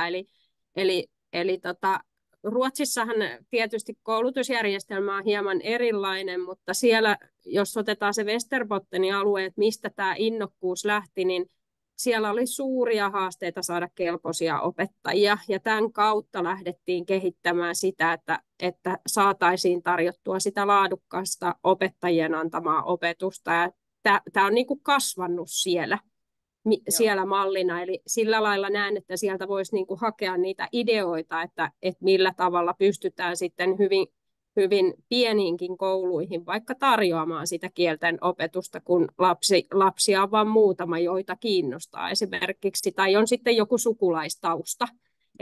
Tässä on niin kuin monenlaista, mutta laitoin linkin ainakin siitä uutisjutusta. Selvä. Hyvä. Hienoa. Sitten, oliko Taina tai Raisa, kumman esityksessä oli tämä? Täällä on tällainen kysymys. Mitä tarkoittaa, mikä arvo kielikoulutuksella on? Kenen näkökulmasta tätä arvoa tulisi tarkastella? Raisa kommentoi täältä, että se oli Taina. Okay. Mä laitoin just mikin ja kameran auki, että varmaan tuli minulta. Se varmaan liittyy, mä lähestyn sitä arvoa niin kuin semmoisena yhteiskunnallisena kysymyksenä, eli se on niin kuin tämmöinen ideologisesti arvotettava asia. Että nykyään esimerkiksi ajatellaan monta kertaa arvoa esimerkiksi työelämähyödyn näkökulmasta, jolloin se ajatellaan sillä tavalla, että onko sillä opitulla asialla, mikä he sitten onkin, niin arvoa työelämässä. Mutta meidän pitäisi varmaan ajatella muitakin arvoja, mitä koulutuksella voi olla, vaikkapa nyt itse ilmaisun tai kehittymisen tai muita vastaavia arvoja. Mutta se on lyhyesti sanottuna mitä suurimmassa määrin niin se on ideologinen ja ideologisista lähtökohdista määrittyvä asia. Ja mä ajattelen sitä arvoa, ehkä sanon nopeasti vielä sen, että niin kuin sanottu, niin kun mä ajattelen sitä saavutettavuutta semmoisena koko prosessin läpäisevänä asiana, niin se aika pitkälti liittyy sinne koulutuksen jälkeiseen aikaan, mutta tietty myöskin siihen, että kokeeko tämä sitten oppia itse arvokkaaksi vaikkapa sen opiskelun aikaisen, että kokeeko hän saaneensa sitten opiskelusta, mitä hän on odottanut, onko se ollut siinä mielessä hänellä arvokasta. Hankala käsite, tiedän kyllä, mutta ihan hyvä, että se tuli tällä tavalla kysytty. Yes, loistavaa. Sitten täällä ihan tällaisia pieniä asioita pyöritellään, eli täällä on näitä kaikkia isoja asioita, mitä olen tässä yrittänyt ryhmitellä, niin lähdetään liikkeelle vaikka tästä. Että mitä konkreettisia vaikuttavia toimia tulisi rakenteisiin, esimerkiksi opetussuunnitelma, tuntijako, pakolliset tai valinnaisaineet, tehdä, jotta monipuolisempi kielten oppimisen saavutettavuus voitaisiin taata? Saako Leena kommentoida täältä? Saa Leena kommentoida. No ihan tälleen niin kuin äitinä kommentoin, että siis mun lapsi olisi hirveän kiinnostunut ollut aikanaan valitsemaan A2-saksaa. Häntä kiinnostaa kielet ja on aika hyvä kielissä, mutta kun selvisi, että jos valitset A2-saksa, niin et koskaan voi yläkoulussa ATK-valinnaista saada. Ja toisaalta se ohjelmointi on myös hirveän houkutteleva ja häntä kiinnostaa kaikki pelin tekemistä tämmöiset, niin sitten se hävit heti. Eli mä sanoisin jo, että se, että sä valitset vapaaehtoisen kielen, ei saisi olla ihan oikeasti pois jostain, että se vie sulta valinnan mahdollisuutta yläkoulussa. Ja sitten valitettavasti tämä juttu on se, että sitähän ei välttämättä kaikki kerro edes, niin kuin että perheet ei välttämättä ole tietoisia siitä, että joo, kuulostaa kivalta, että on kielivalinta ja näin, mutta kerrotaanko todellisuudessa loppuun saakka se, että se syö valinnan mahdollisuutta yläkoulussa. Se lasketaan yhdeksi valinnaisaineeksi. Päivi tuolta Limingalta nappasi, käsi on pystyssä, ole hyvä. Kiitos tuohon Leenan kommenttiin sen verran, että olen täsmälleen samaa mieltä, että pitää todella rehellisesti kertoa vanhemmille, että mitä se tarkoittaa, kun lapsi valitsee A2-kielen, että sehän tulee jo alakoulun puolella, meilläkin alkavat valinnaiset aineet 5. luokalla, niin se valinnainen kieli on tavallaan sitten se yksi valinnainen aine, eli hyvin rehellisesti pitää kertoa, että kaikki mitkä ne vaikutukset on, ja mä pidän itse aina myös näitä kieli-infoja, ja siksi kyselin tuossa Kaimalta, että kuinka aktiivisesti teillä vanhemmat tulee näihin niin kuin lähi-infoihin, että me ollaan todettu, että tämmöinen Teamsin kautta pidetty kieli-info, niin me saadaan sillä aika paljon vanhempia paikalle ja sitten se myös äänitetään, niin se voi sitten katsoa myöhemminkin. Mutta mä käyn siinä aina tosi tarkkaan läpi kaikki ja kerron, että kun se A2-kieli valitaan siellä alakoulun puolella, niin se on sitten pysyvä valinta sinne perusopetuksen loppuun asti, että ei tule semmoisia, että no me luultiin, että tämä on vain täällä alakoulussa ja että tämä saa lopettaa 6. jälkeen, niin meillä on myös sitten vanhemmille semmoinen kirjallinen juttu, kun valitaan asioita, niin siinä on sitten se, että olemme tietoisia, että tämä valinta on sitten peruskoulun loppuun asti. Sitten taisi olla Mäkisen Päivillä siinä vieressä seuraava käsi. Joo, meillä niistä kieli-infoista kyllä kerrotaan nämä kaikki kiemurat, miten ne sitten vaikuttaa niihin valinnaisaineisiin, että meillähän on sitten se englanti niin kuin se A2, ja se ei ehkä herätä niin paljon tunteita, kun olen kuullut kollegoilta muualla, että sitten ne muut A2-kielet jossain siinä yläkouluvaiheessa ja muuta, mutta se on ihan totta, että yläkoulussa tällä hetkellä, kun valitaan niitä valinnaisaineita, niin se on aika paljon, kun 5 tuntia täytyy olla niitä taitoja, taideaineita, niin jos joku haluaa siihen vielä kielen päälle, tai jos on vaikka pitkän saksan lukija, niin kuin ehkä jonkun nimeltä mainitsemattoman lapsi on ollut, ja sitten on ollut se A2 englanti, olisi ollut kiinnostusta opiskella espanjaa vielä lisäksi, ei voinut ottaa, koska ei enää sitten mahdu, kun on pakko ottaa vielä 5 tuntia valinnaisia muita, että tästä tapahtui muutama vuosi sitten tällainen muutos. Vanhemmalla lapsella ei ollut tällaista pakkoa ottaa jotain tiettyjä aineita, että saa ottaa mitä lystäisi, mutta me puhutaan kyllä niin kuin näistä, käydään kaikki läpi, ja myöskin koulutulokasoppaassa on kerrottu, että mikäli lapsi valitsee jonkun muun kielen kuin englannin ensimmäiseksi kieleksi, niin A2-kieli on englanti, eli Hyvinkäällä ei niin kuin tavallaan enää sitten valita, vaikka se on valinnainen kieli, että se tulee siinä samalla. Ja sitten oli Raisa.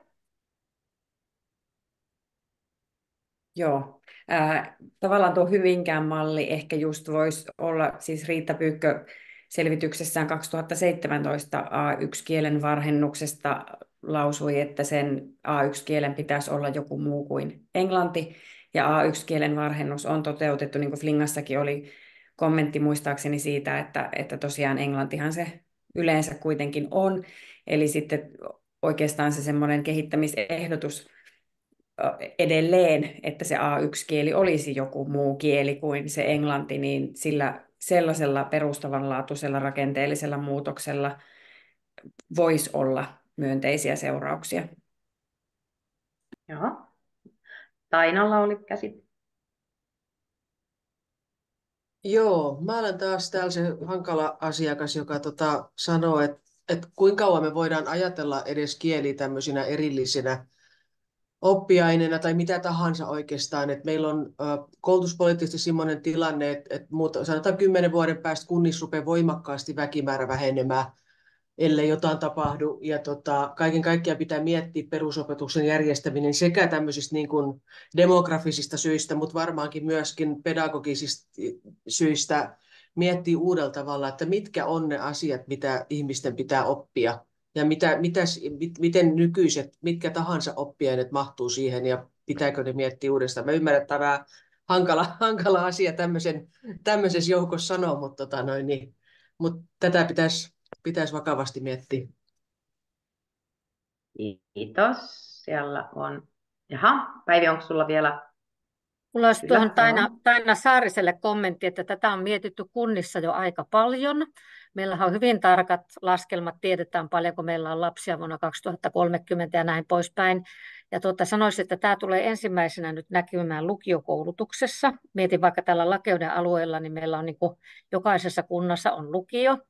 Ja vielä kun lukioon ei kuitenkaan tule ihan koko ikäluokka, niin se, että nämä lapsimäärät pienentyä, tietysti lukiossa se näkyy vähän viiveellä, mutta sitten kun se alkaa siellä näkyä, niin täytyy alkaa miettiä sitä, että miten tätä tehdään yhdessä, tätä opetustyötä, että ei voi olla joka kunnassa lukiota, ja silloin tullaan myös näihin etäopetusasioihin, ja varmaan tämä on myös sitten tämmöinen työvoimapoliittinen asia ja OAJin kanssa myös asia, koska jos olette tutkineet niin kuin etäopetusta esimerkiksi, meillä on kunnassa tavallaan niin kuin kaksi tämmöistä keskusta ja mietittiin kielten opetuksessa, että olisiko tehty näin, että toinen ryhmä olisi opiskelu etänä joka toinen viikko, niin kuitenkin siitä etäopetuksesta tulee sen verran hyvä korvaus, että sillä samalla tunnilla kävi sitten opettamassa siellä toisessakin koulussa, että varmasti tämmöisiä täytyy sitten Suomessakin niin kuin muuttaa, kun tämä tilanne etenee. Raisa oli seuraavana. Mä heitän anteeksi ihan nopeasti tässä väliin, vaan että Päivi, mä lähetän sulle sähköpostia. Meillä on hanke käynnistymässä tästä, niin palataan asiaan. Hyvä, kiitos. Selvä.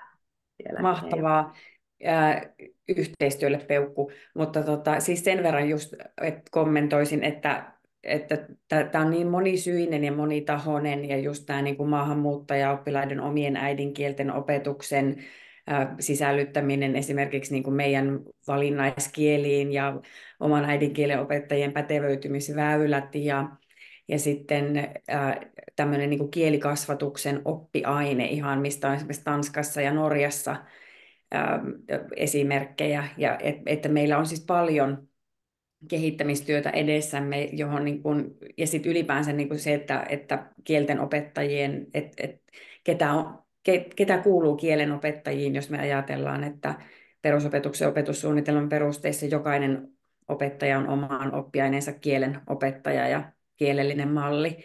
Eli tämä on tämmöinen monen päivän seminaarin tämmöinen aihe, että harmi, että aika ehkä kohta loppuu jo kesken. Kyllä. Mari, oliko sulla vai laskitko käden?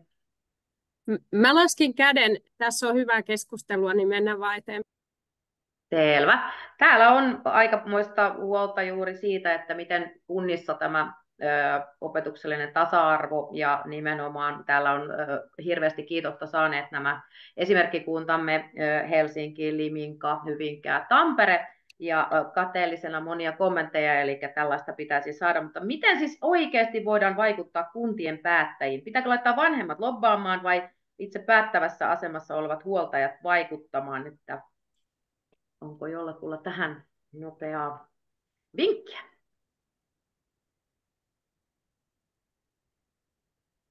Voisin sen verran sanoa vanhempien lobbaamisesta, että silloin kun oma poikani oli sen ikäinen, että niin hänellä oli A1-kielen valinta, niin tein kyllä aika paljon töitä, että soittelin vanhempia läpi ja puhuin siitä, että kuinka mahtavaa olisi, kun voisi aloittaa opiskelun jollakin toisella muulla kielellä kuin englannilla, että senhän kuitenkin kaikki oppii monin eri tavoin vielä nykyään paljon tehokkaammin, mutta ryhmä saatiin syntymään, että kyllä vanhemmillakin on merkitystä.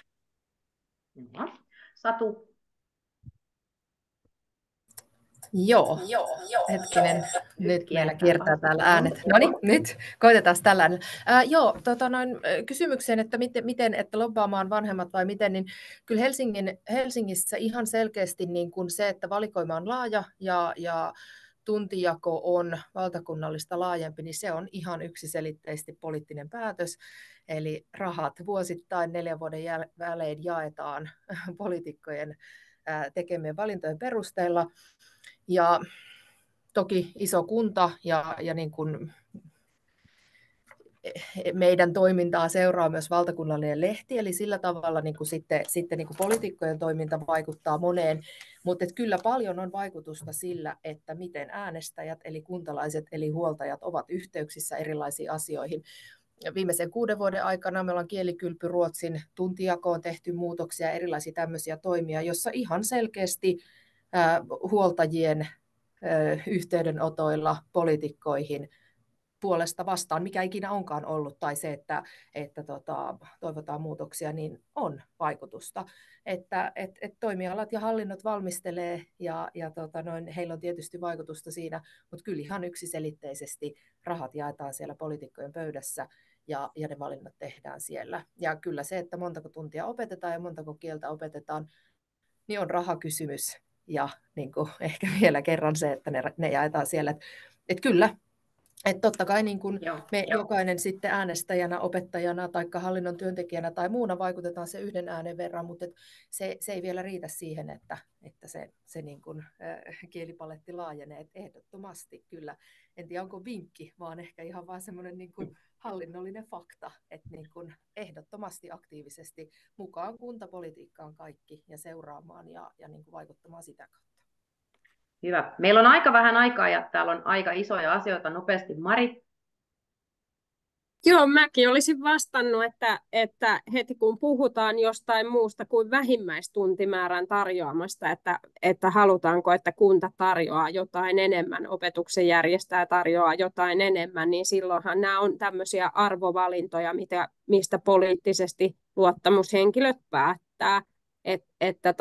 Mutta kyllähän yleensä myös halutaan, mä otan ehkä hyvien puheenvuorojen lisäksi sen, että kyllähän yleensä myös halutaan tietoa siitä, että oikeasti tätä halutaan, ettei sanota, että olisi vaan kiva juttu, sitten laitetaan hirveät rahapaukut siihen ja lopputulema on, että valintoja ei tehdäkään niin paljon. Tai sitten se vieläkin hankalampi, että ei saada sellaista opetushenkilöstöä, jolla olisi niitä kelpoisuuksia, niin silloinhan nämä ei niin kuin kanna. Mutta arvovalintoja. Joo. Päivi, minuutti. Joo, tuosta olisin vielä tuosta loppauksesta ja muusta sen verran sanonut, että vaikka Hyvinkäällä on nyt tällä hetkellä hyvä tilanne ja on paljon kieliä ja muuta, niin se ei ole aina ollut niin kuin ihan selvää, että se jatkuu näin, että tässä säästöjen aikakautena niin meilläkin oli kyllä aika isot juustohöylät täällä ja Sukolkin on silloin laatinut kannanottoa ja muuta, että saatiin säilytettyä se kieliohjelma. Että silloin kyllä etenkin ne poliitikkovanhemmat sitten, joilla on lapsia itsellä koulussa, niin he ovat ihan avainasemassa semmoisessa tilanteessa. Kiitoksia. Sitten täällä on tämä iso huoli näistä suurista eurooppalaisista kielistä, Saksa, Ranska, Espanja esimerkiksi, sekä suuri naapurikielemme Venäjä, joiden osaaminen näivettyy ja halukkuus opiskella niitä romahtaa viimeistään siinä vaiheessa, kun siirrytään toiselle asteelle. Ja nimenomaan tästä voitaisiin vetää se suuri sana sieltä, se kielivarannon kapeutuminen, joka sieltä paneelisteilta joltakulta tulikin, ja miten voimme turvata näiden suurten kielten jatkuvan opiskelun täällä meillä Suomessa. Kuka uskaltautuu? Päivi. No minäpä uskaltaudun sanomaan ainakin sen, että jos ei siitä mitään niin kuin hyötyä ole muuta kuin, itselle, että osaa puhua kieltä ja mitä kaikkea mahtavaa se tarjoaa maailmassa, mutta jos ei siitä saa niin kuin mitään pisteitä esimerkiksi kun haetaan yliopisto-opintoihin, niin on aika toivotonta, koska ihminen on hyvin niin kuin taloudellinen kaikissa toimissaan, niin opiskelijat valitsevat niitä, mitä he tarvitsevat pääsykokeissa tai mitkä asiat vaikuttavat sisälle pääsyyn. Jollakin tavalla niin kuin tätä kielten asemaa voisi nostaa niin, että se näkyisi myös silloin, kun pyritään sitten yliopisto-opintoihin, koska me kaikki tiedetään, että kielten opiskelu vaatii ihan omanlaistaan sitkeyttä ja pitkäjänteisyyttä, mikä olisi niin kuin on minun mielestä semmoinen ominaisuus, mikä olisi hyvä ottaa huomioon, kun valitaan jatko-opiskelijoita tuonne yliopistoon.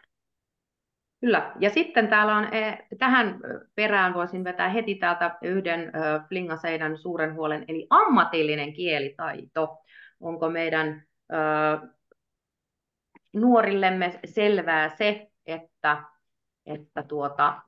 eri ammateissa myöskin tarvitaan erilaista kielitaitoa, jos perusteet ovat jo ehkä heikot, kun siirrytään sinne ammatilliseen koulutukseen, niin ei pystytä ehkä saavuttamaan sellaista ammatillista kielitaitoa, mikä tässä olisi tarkoitus. Haluaako joku kommentoida? Raisa? Joo, tuossa on oikeastaan kaksi. Tai no varmaan enemmänkin, mutta päällimmäisenä tulee mieleen se, että ammatillisen toisen asteen kielikoulutuksesta on karsittu ihan valtavasti viime vuosien aikana. Ja sitten se, mikä meillä on kun meillä ei ole näitä koulutuksellisia umpiperiä, eli ammatillisen koulutuksen kauttakin pystyy myös hakeutumaan korkea-asteelle, niin sitten siellä taas ei ole niin kuin sitä riittävää kielitaitoa suoriutua niistä opinnoista, ja sen, minkä kuulin myös viime viikolla, että sitten taas ammattikorkeakouluissa esimerkiksi on karsittu näistä ammatillisen koulutuksen väylää tulevien tämmöisistä niin kuin kertausopinnoista, koska sitä on pidetty diskriminoivana. Eli meillä on niin kuin, siis olen ehdottomasti sitä mieltä, ja selvityksessä esitetäänkin, että ammatillisen toisen asteen kielikoulutus tarvitsisi aivan oman selvityksensä ja ylipäänsä tämmöisen työelämäkielitaitoselvitystä ei ole tehty, että ne on sellaiset, mitkä oikeasti vaatisivat kipeästi huomiota. Ja tämä jatkumohan ei koske pelkästään sitten ammatillista tietenkään, vaan vielä täällä oli myös Flingaseinällä yksi huomautus tästä jatkumon tärkeydestä sinne korkeakoulutukseen saakka, mutta siitä taisi tulla jo kommenttia. Se, mikä täällä on myös hyvin paljon herättänyt keskustelua, on se, että sitten kun kuitenkin tarjotaan, esimerkiksi Helsinkikin tarjoaa upeasti kieliä, mutta sitten kuitenkin se opetuksen järjestelyseikat saattavat aiheuttaa sellaisen, että ne on epäedullisessa asemassa vaikka toisiin aineisiin nähden, ja sitten niiden lopettaminen on ehkä suhteellisen helppoa. Puhun esimerkiksi A2-kielestä, tai sen arvosanan muuttaminen suoritusmerkinnäksi on erittäin helppoa. Ja silloin jatkumo tavallaan niin kuin se alkupanostus, mitä siinä on tehty, saatu valintoja ja näin, niin sitten se kuitenkin näivettyy ja kuivuu kokoon. Miten me voitaisiin parantaa sitä erityisesti näiden esimerkiksi A2- tai B2-kielten, valinnaisten kielten jatkumoa?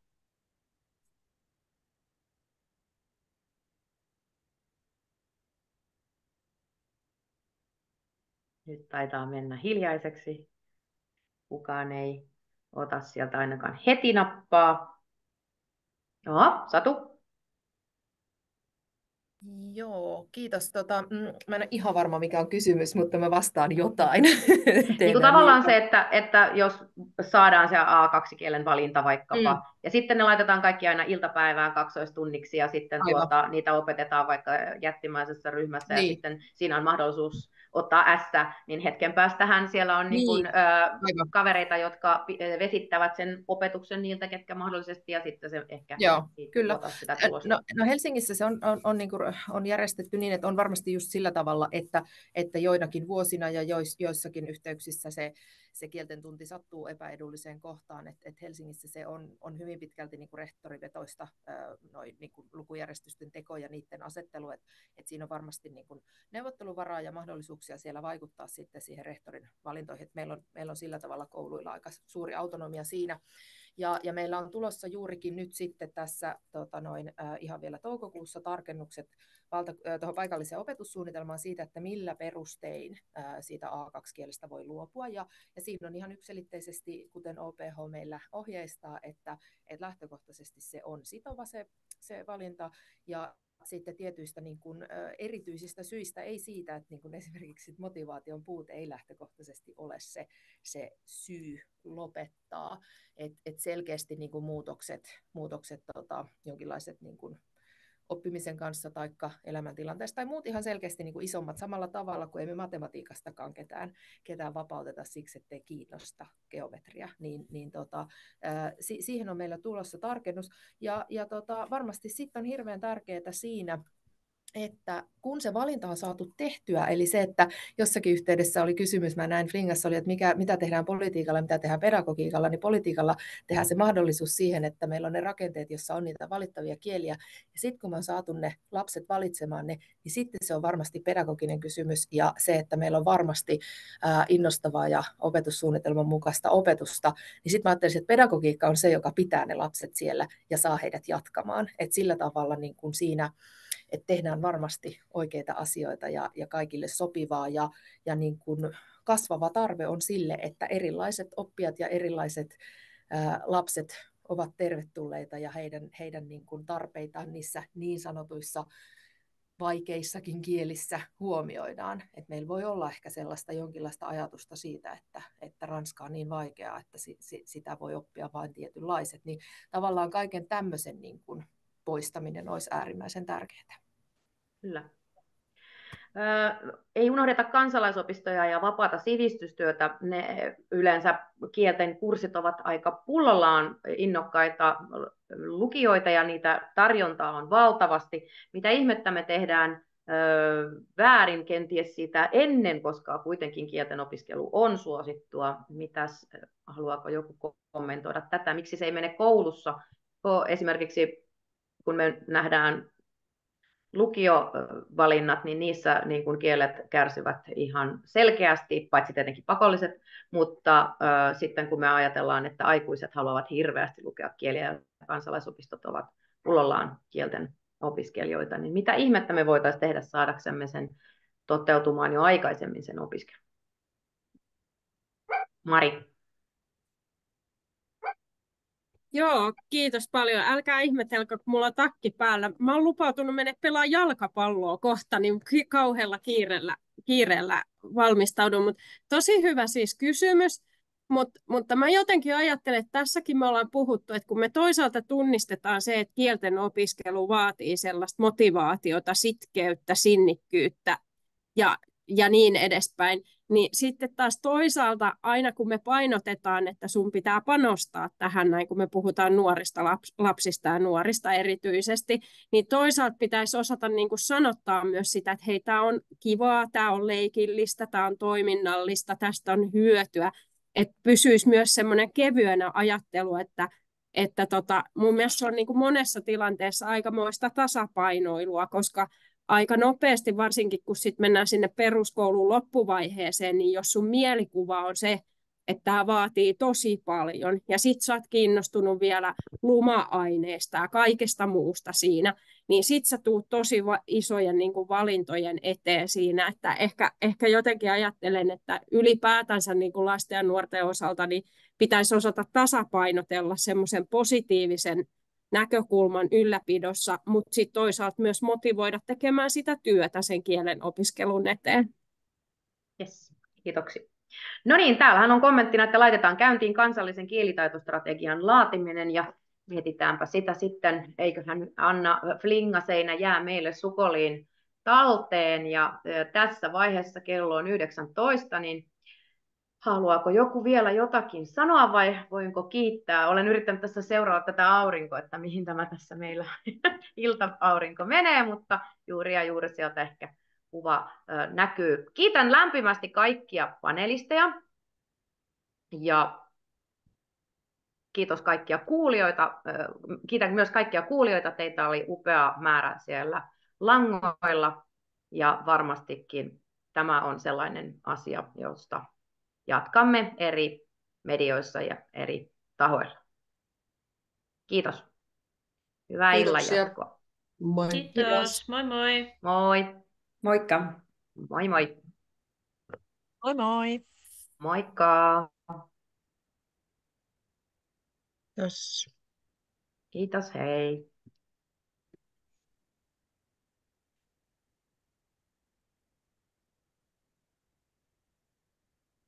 Kiitos, kiitos. Hei hei.